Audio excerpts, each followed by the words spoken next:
So, yun na nga guys. Dito kami ngayon sa Nakasas, may Bataan.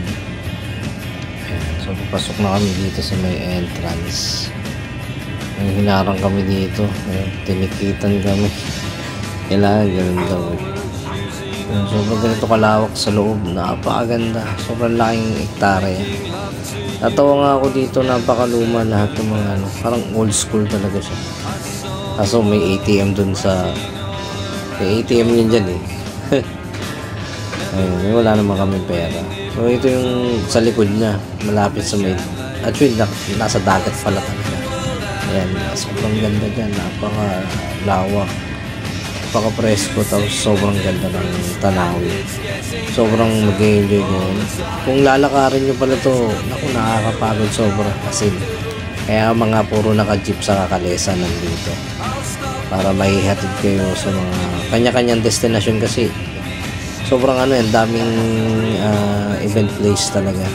Sobrang laki at lawak.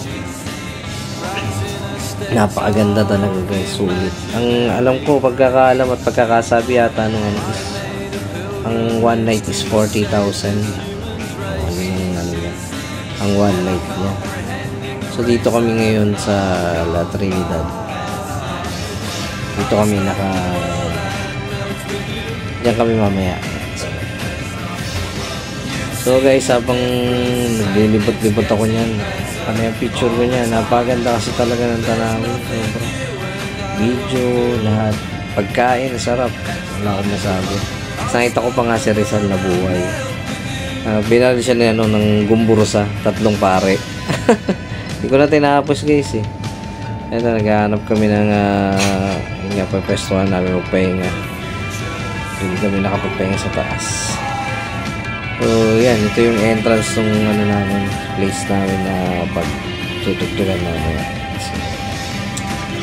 Sobrang ganda. Ang ganda ng gamit.